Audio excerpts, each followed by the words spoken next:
여러분, 십계명을 우리가 계속 살피고 있습니다. 하나님의 통치를 받는 백성이 어떻게 이 땅 가운데 살아야 하는지 우리의 정체성을 보여주는 말씀입니다. 이미 앞에 있는 네 계명을 통해서 우리는 하나님을 사랑하는 삶, 예배하는 삶을 살아야 한다고 배웠습니다. 우리 신자들이 세상과 다른 점이 무엇입니까? 우리도 똑같이 일하고 우리도 똑같이 돈 벌고 자식 키우고 때로는 아프고 다를 게 뭐가 있겠습니까?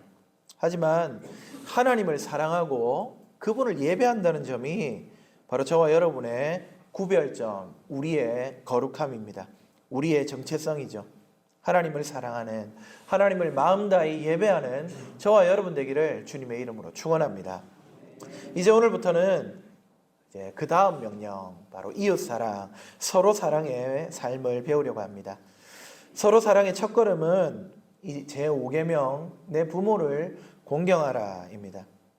왜 하나님은 부모 공경을 이웃사랑의 첫 번째 계명으로 주셨을까요?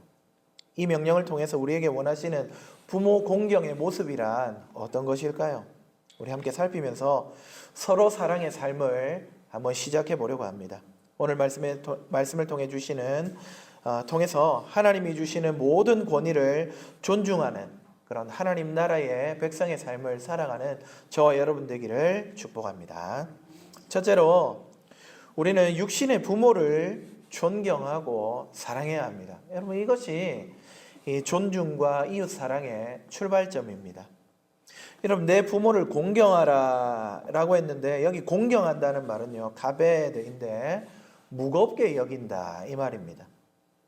중요하게 대한다, 존귀하게 한다, 이렇게 사용되는 단어입니다. 즉, 부모를 가볍게 여기지 말고 네가 살아가는 데 있어서 무게 중심으로 두어야 할 그러한 관계로 삼으라는 것이 부모 공경입니다.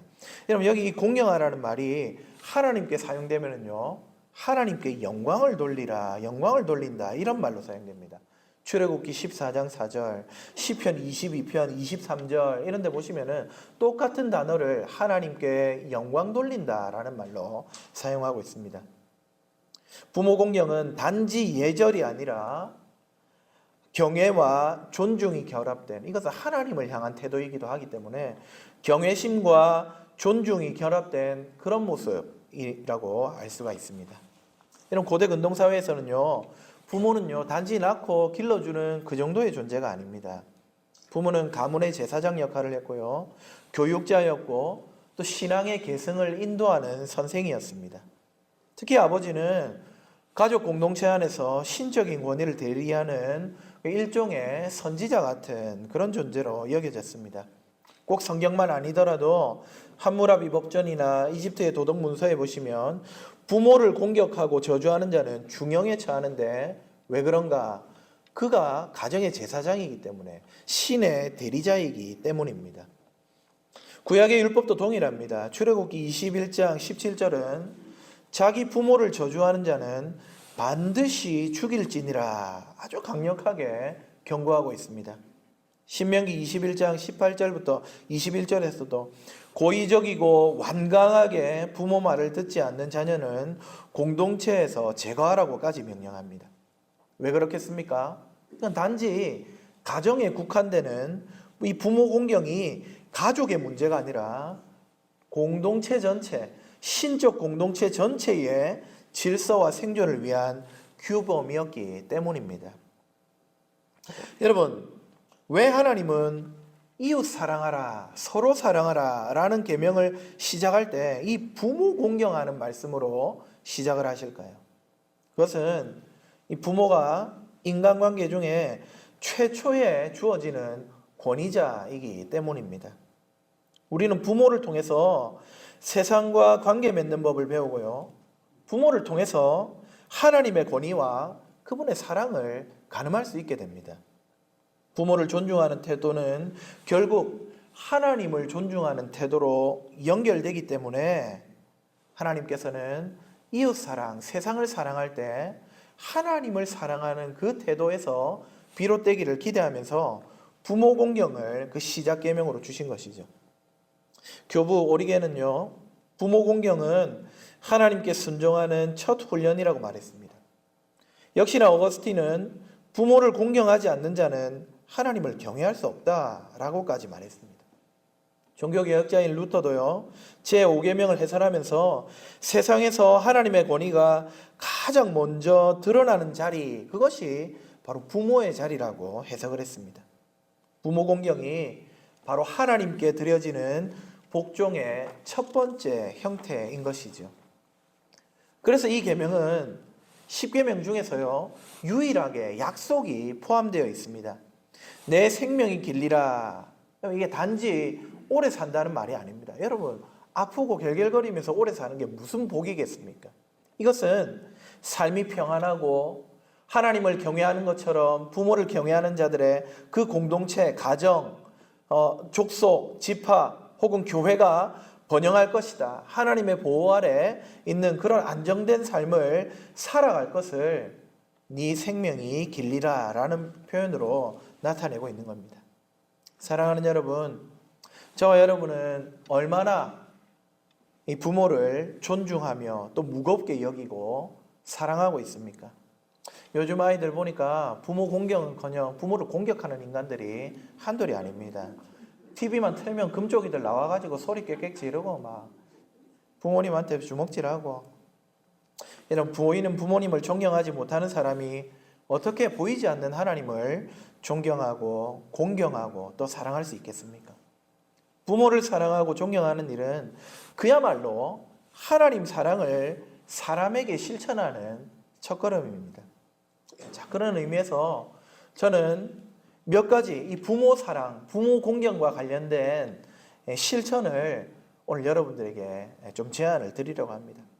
첫 번째로는 우리 젊은 자녀들은 부모님의 말을 끊지 않고 끝까지 듣는 경청의 태도를 갖추시기 바랍니다.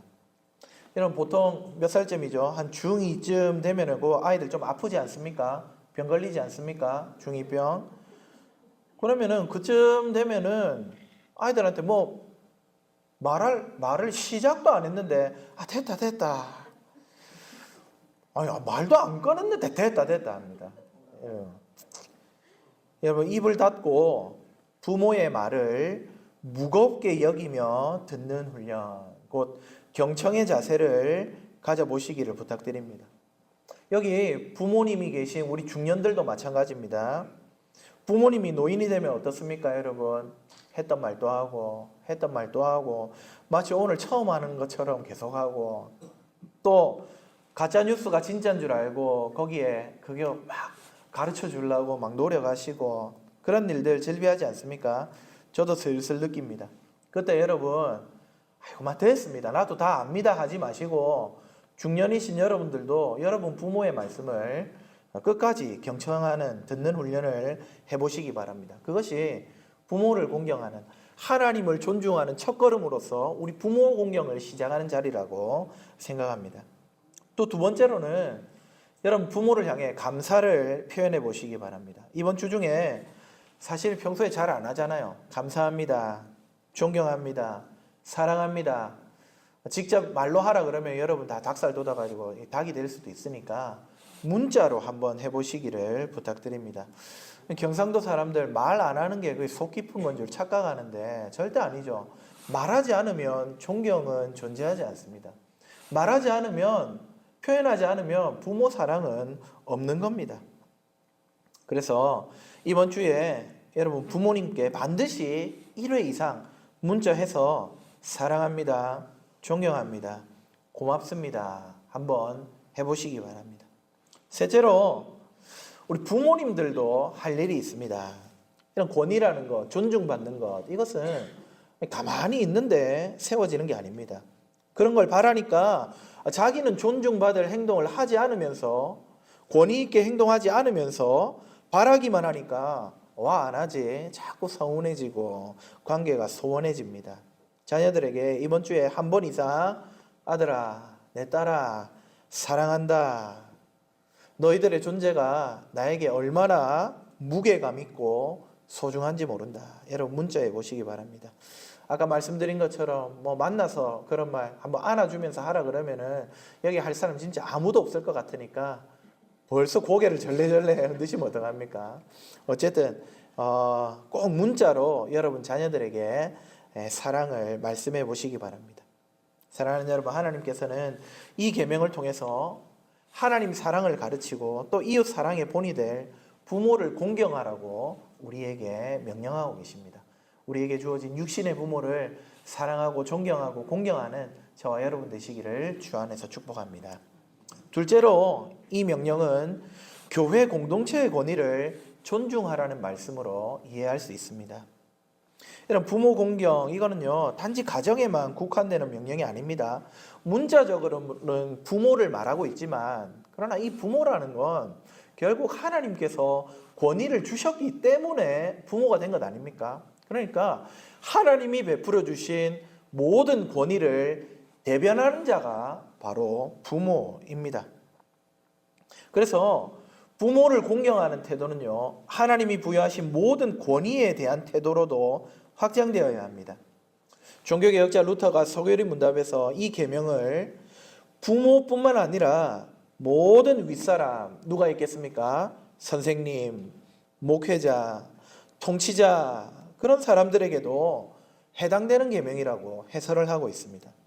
존 칼빈도 기독교 강요에서 이 계명을 하나님께서 세우신 모든 권위에 대한 기본 자세다, 그렇게 말을 합니다. 부모에게 순종하는 태도가 곧 교회를 세우고 사회 질서를 세우는 출발점이라고 해도 과언이 아닌 것이죠. 말씀드린 대로 부모 공경은 문자적으로 육신의 아버지 어머니에게만, 가정 안에만 머무를 계명이 아닙니다. 가정에서 하나님이 세우신 모든 권위에 대한 자세를 가정 안에서 하나님이 세우신 모든 권위에 대해서 어떻게 행할 것인가를 연습하라는 그런 명령입니다. 열심히 훈련하고 연습했다고 하면 이제 하나님께서 세우신 모든 권위들을 존중하는 자리로 나가야 합니다. 그런 자리의 첫 번째 장이 바로 교회입니다. 초대교회의 교부 오리게네스는요, 교회를 영적인 가족이라고 했습니다. 여러분, 우리가 가족이니까 이 안에서도, 이 교회 안에서도 성도를 돌보는 지도자, 그는 부모로 존중받아야 되겠죠. 부모를 공경하라는 명령을 교회로 확장해 적용해 보면은 교회에 세워진 많은 권위들, 그것들을 존중하라는 의미로 적용할 수가 있습니다. 일단 교회에는 어떤 권위가 있습니까? 교회의 머리 대신 예수 그리스도의 권위가 있습니다. 주님이 이 교회의 머리 되신다고 에베소서가 분명히 말합니다. 우리는 교회가 머리 되시는 주님의 뜻과 그분의 계획을 존중하도록, 그분의 생각을 공경하도록, 그 뜻에 순종하도록 이 교회를 세워나가야 마땅합니다. 성경적인 가치와 실천을 가장 중요시하면서, 왜? 이 성경 안에 우리 주님의 뜻이 있기 때문에, 권위를 가지신 주님의 의도가 이 성경 안에 있기 때문에 성경의 가르침을 가장 중요시하면서 주님의 통치를 강구하고 순종해야 마땅합니다. 성장을 위한 기교 따위가, 여러분, 이 교회 안에서 권위를 가지고 주인 노릇하면 안 됩니다. 오래 신앙생활한 사람이 터줏대감이 되어서도 안 됩니다. 많이 배우고 부유한 사람의 목소리가 교회 안에서 크게 들리고 거기에 교회가 좌지우지 되어서도 안 됩니다. 교회는 오직 권위를 가지신 우리 구주 예수 그리스도, 이 교회를 세우시고 피로 값주고 사신 예수님의 권위에 순종해야 마땅한 것입니다. 그렇게 우리 주님의 권위에 순종한다면요, 그 머리 대신 주님께서 이 교회 안에 두신 질서와 권위에도 역시나 순종하는 것이 마땅합니다. 주님은 교회 안에 질서를 두셨습니다. 에베소서 4장 9절 이하에 승천하신 주님께서는요, 교회에 선물들을 아주 질서 있게 주셨는데, 그 선물이 무엇이냐? 사도와 선지자와 복음 전하는 자와 그리고 목사와 교사라고 했습니다. 교회는 주님의 파송을 받아서 교회 안에 있는 이 권한과 책임을 가진 사도와 선지자와 복음 전파자와 목사와 교사를 마땅히 존중해야 합니다. 그것이 오늘 제5계명의 정신입니다. 지금의 교회 시대에는요, 목사와 교사 혹은 다양한 해석에 따라서 목사 곧 교사, 이 and라고 하는 이 접속사가 두 개를 같이 이렇게 묶어서 이해할 수도 있거든요. 그래서 목사와 교사 따로도 볼 수 있지만 목사 곧 교사인 직분자만 남아있죠. 여기 사도가 있습니까? 교회에 선지자 있어요? 없잖아요. 지금은 목사와 교사 혹은 목사 곧 교사만 남아 있습니다. 교회는 남아있는 목사 곧 교사 혹은 목사와 교사를 좀 모자라고 혹은 내 마음에 좀 들지 않더라도 존중하고 순종할 필요, 아니 오늘 이 계명이니까 의무가 있는 것이죠. 히브리서 13장 17절은 이렇게 명합니다. 너희를 인도하는 자들에게 순종하고 복종하라. 그들은 너희 영혼을 위하여 경성하기를 자신들이 청산할 자인 것 같이 하느니라. 교회 안의 지도자들에게 순종하고 복종할 필요가 있는데 그 이유는 그들이 교회의 영혼을, 교회 성도들의 영혼을 위해서 깨어있고 그 깨어있는 이유가 내가 빚을 갚아야 되는 그런 빚쟁이처럼 그렇게 안달이 나가지고 이 영혼을 위해서 힘쓰고 애쓰고 있기 때문에 결국에는 우리 영혼을 위해서 목사 곧 교사를 존경하라는 것입니다. 결단코 목회자 그 개인의 권위와 지위를 보장하기 위함이 아닙니다. 목사가 교회 안에서 떵떵거리고 대장 노릇하라고 잘 먹고 잘 살으라고 이런 명령을 주신 것이 아닙니다. 목자의 권위를 존중하고 순종하는 것이 바로 공동체의 유익이자 성도 개개인의 영혼을 위한 하나님의 방식이기 때문에 우리에게 명령하고 계시는 겁니다. 사랑하는 여러분, 교회의 권위를 존중하는 저와 여러분 되기를 축복합니다. 교회에 두신 권위를 무겁게 여기고 공경하는 저와 여러분 되기를 바랍니다. 우리 교회에게 주님은 천국 문을 여닫는 열쇠를 주셨습니다. 얼마나 대단한 겁니까? 교회를 통해서 하나님은 천국 백성을 드리기도 하고 못 들어오게 막기도 합니다. 그래서 여러분, 교회 안에 죄 지은 사람들, 그 사람들 천국에 들어갈 수 있도록 회개하게 하려고 어떻게 하죠? 교회가 때로는 견책하고 때로는 벌 주다가 그래도 끝까지 회개하지 않고 안 들으면은 출교시킵니다. 교회 밖에서 슬피 울며 이를 갈도록 치리합니다. 예, 여러분, 그 두려움이 우리를 회개하게 하고 하나님께 돌아오게 하려고 교회에게 우리 주님은 권세를 주신 것이죠. 하지만 여러분 어떻습니까? 요즘 어떻습니까? 교회 마음에 안 들면 떠나면 되지 뭐. 중이 싫으면은 절이 싫으면 중이 떠나야지 뭐. 칠이 받으면 다른 교회 가면 그만입니다. 여기만 교회가 하고 침 뱉고 떠나버립니다. 교회의 권위, 당회의 권한, 목회자와 중직들이 존중받기 힘든 세태를 우리는 살아가고 있습니다. 물론 이런 중직들의 전행과 특히 목사들의 전행과 변하지 않는 중직자들의 고집 이런 것들을 모르는 바는 아닙니다. 하지만 교회 안에서 권위는 너무나 극단으로 변해버려가지고 권위를 극단적으로 강조하면서 맹목적인 추종과 군림으로 나오기도 하고 다른 한편에서는 극단적으로 평등을 강조하면서 권위자들을 배제하고 무시하는 형태로 나타나기도 합니다. 사랑하는 여러분, 부모를 공경하라는 말씀을 받들어서 우리 교회의 직분자와 그 권위를 존중하는 저와 여러분 되시기를 주 안에서 간절히 바랍니다. 목사와 당회와 재직회와 공동의회가 가진 권위를 존중하는 여러분 되기를 바랍니다. 이 질서가 잘 세워지는 우리 교회가 되면 좋겠습니다. 여러분, 그런 의미에서 천리길도 한 걸음이라고, 한 걸음부터라고 한 가지 여러분들에게 또 실천사항을 드리려고 하는데요. 주님이 세우신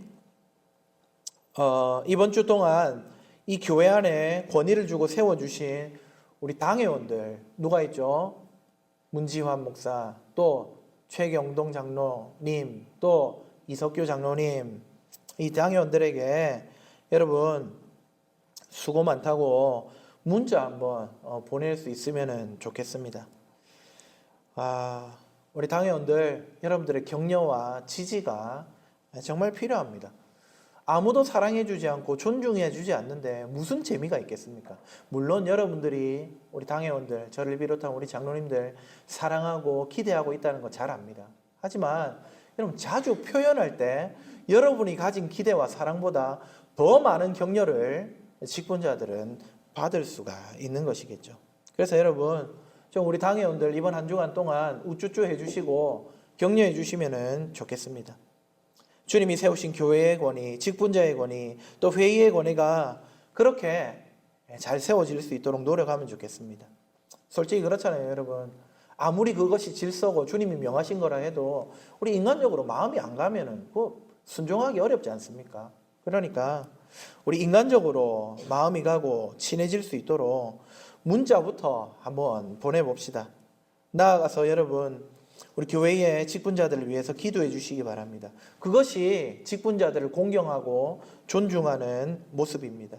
목사가 말씀을 잘 전할 수 있도록, 또 우리 장로님들이 성도들을 잘 돌보는 어른이 될 수 있도록, 말 그대로 장로가 될 수 있도록, 또 우리 장립 집사님들이 이 우리 교회 안과 밖에 있는 약자들을 잘 살피고 도울 수 있도록, 또 권사님들은 따뜻한 위로자가 될 수 있도록 이번 한 주 교회에 세워진 권위자들을 위해 기도하는 저와 여러분들의 되기를 주님의 이름으로 축복합니다. 마지막으로 이 계명은 국가에 두신 권위를 존중하라고 우리를 재촉합니다. 제5계명은 국가와 사회 권력의 질서로도 확장됩니다. 로마서 13장 1절 2절 이렇게 말합니다. 각 사람은 위에 있는 권세들에게 복종하라. 권세는 하나님께로 나지 않음이 없나니 모든 권세는 하나님께서 정하신 바라. 그러므로 권세를 거스르는 자는 하나님의 명을 거스름이니 거스르는 자들은 심판을 자초하리라. 바울은요, 이 편지를 로마 제국, 곧 네로 황제가 다스리는 그 시대에 썼습니다. 어떤 시대였습니까? 독재적이고 폭압적인 권력이 지배하던 시대였음에도 불구하고 바울은 그런 권세조차도 하나님의 섭리 아래 있음을 강조하면서 존중해야 한다고 이야기하고 있는 것이죠. 베드로 역시 그의 서신에서 모든 인간 제도를 주를 위하여 순복하라 명하고 있습니다. 베드로가 편지한 이 시대에 박해받는 현실이었습니다. 그 가운데서도 국가 권력에 의해 목숨이 위협받는 세태 속에서도 국가의 권세를 인정하며 복음이 훼손되지 않도록 초연함을 가지라고 그는 명령한 것입니다. 어떤 사람들은 이 말씀을 자의적으로 해석해서 그래, 권력자가 마음에 안 들면 어떤 권력자라 하더라도 무조건 하고 순종하고 복종해야지 이렇게 해석하기도 하고요. 또 어떤 사람들은 권력은 국민에게 주셨으니까 우리가 마음대로 권력자들을 끌어내릴 수 있다고 하는 또 자의적인 해석으로 나아가기도 합니다. 이와 같은 정치적 극단의 시대, 교회 안에서부터 시작되고 있지는 않습니까? 이런 시대를 살고 있는 여러분, 교회 안에서조차 정치적 입장에 따라 하나됨이 깨어지고 특정 정당을 하나님의 편으로 여기고 반대 정당을 사탄의 세력으로 보고 이런 이분법이 정말 팽배해 있습니다. 그러나 우리가 이 5계명의 빛 아래서 이 상황을 다시 본다면은 모든 권세는 하나님이 주신 것이고 또 하나님이 주신 것이기 때문에 하나님이 거두어 가실 수도 있는 것이고 우리가 할 일은 그 권세를 존중하되 하나님보다 앞세우지 않는 것. 여러분, 특정 정당의 대표가 구원자입니까? 왜 그를 강단에서 선포합니까? 그가 되어야지 하나님의 뜻이 이루어지는 것처럼 이야기합니까? 또 어떤 교회는 이거 방송에 나갈 건데 잘라야 되겠네요. 아니 전 대통령이 구속이 취소가 됐잖아요. 그래서 하루 종일 그 교회는 울면서 통곡하고 기도했다고 자랑스럽게 SNS에 올리더라고요. 대놓고 얘기합시다. 여러분, 이재명이 구원자입니까? 윤석열 전 대통령이 우리의 메시아예요? 왜 강단에서 그런 사람들이 앞세워집니까? 예수 그리스도 외에 우리를 통치하시고 주관하시는 분이 누가 있습니까? 우리가 이곳에서 존중하고 높여야 될 분이 삼위 하나님 말고 누가 있냐 말입니다. 개인적으로야 얼마든지 정치적인 견해 가질 수 있죠. 가질 수 있는데 왜 마치 정치를 통해서 하나님의 나라가 이루어질 것처럼, 여러분, 가이사의 것은 가이사에게, 정치는 정치로서 초연하게 보면 됩니다. 하나님의 나라는 윤석열을 통해서도 이재명을 통해서도 얼마든지 이루어질 수 있습니다. 어떤 사람들 이번에 탄핵이 인용되었다고 하나님의 뜻이 이루어졌다고 올리는 거 봤습니다. 그럼 인용이 안 됐으면, 각하됐으면, 기각됐으면 하나님 뜻 아닙니까? 하나님이 다스리지 않는 겁니까? 하나님이 그 일에는 간섭 안 하시는 겁니까? 모든 일들이 우리 하나님의 통치 아래 있는 겁니다. 그 어떤 것도 하나님의 뜻이라고 단정할 수 없습니다. 여러분, 존중해야 하는 권세를 존중하는 자리까지 그저 우리가 해야 할 일을 할 뿐이고, 결과에 대해서 하나님의 뜻을 우리가 왜 감히 갖다 넣느냐 말입니까? 그러면서 상대방을 비난하고 사탄으로 몰아세우고.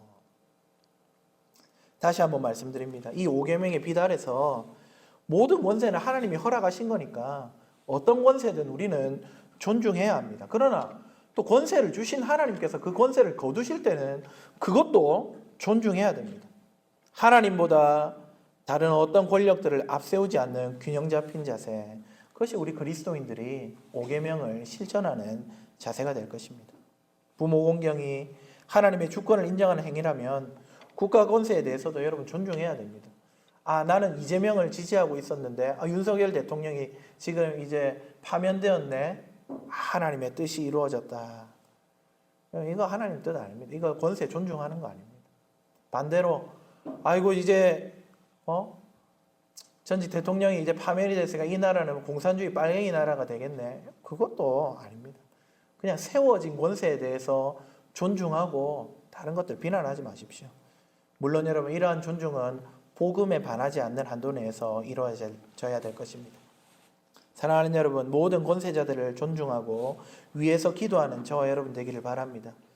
세워진 그들이 하나님의 나라 가치를 잘 실현할 수 있도록 기도로 돕는 것이 우리 5계명을 국가 차원에서 순종하는 모습이 될 것입니다. 나아가 특정 지도자의 몰락이나 혹은 교체에 너무 큰 의미를 부여하지 맙시다. 결국 그들을 세우시는 하나님의 섭리를 신뢰하면서 일희일비하지 않으면 좋겠습니다.